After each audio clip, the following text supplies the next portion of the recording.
Ito guys, electric fan. Bibigyan ko kayo ng kunting tips, kunting kaalaman. Ang problema nito is fuse. So, pag fuse, problema, ganito lang para hindi nyo nabaklasin yung winding. Ito na lang gawin nyo.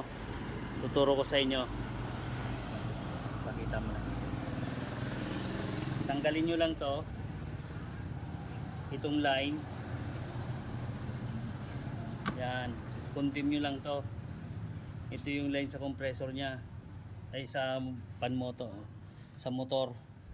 So lagyan nyo lang ng isang wire. Ito condim nyo na. So ito lalagyan nyo lang ng isang wire dito.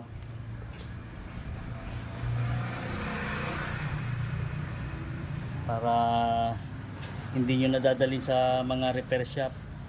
Kayo na lang mismo pwede nyo nang ayusin. Pagka-fuse lang yung problema.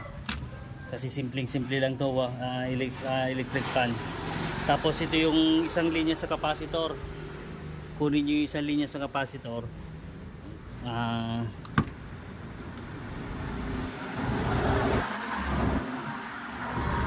Sugatan nyo lang yung pinaka insulator nito.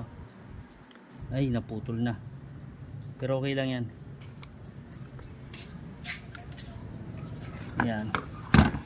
Tapos i-tap nyo to. Yung inano ko sa line.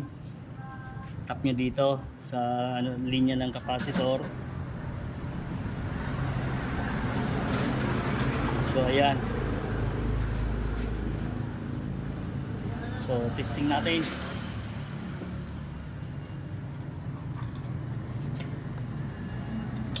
Oh, ganun lang kasimple. Simpleng-simple lang.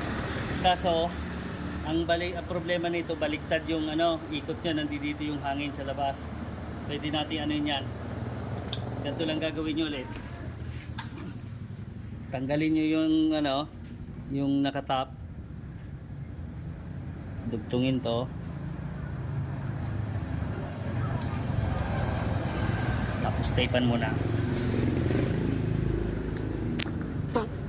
Para hindi nyo nadadali sa mga repair shop yung inyong mga electric fan. Ito lang.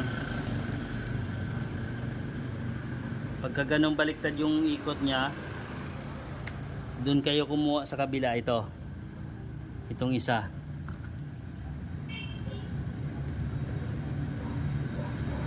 Sa capacitor to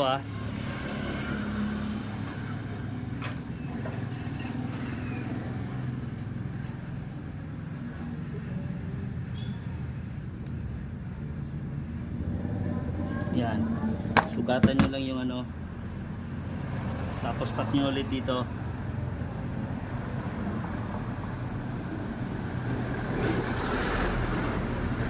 So yan, testing natin.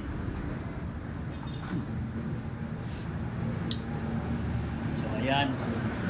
Ito na yung hangin niyan, papunta na dito. Okay na yan. Pag fuse ang problema, ganun lang gagawin nyo guys. So ayan.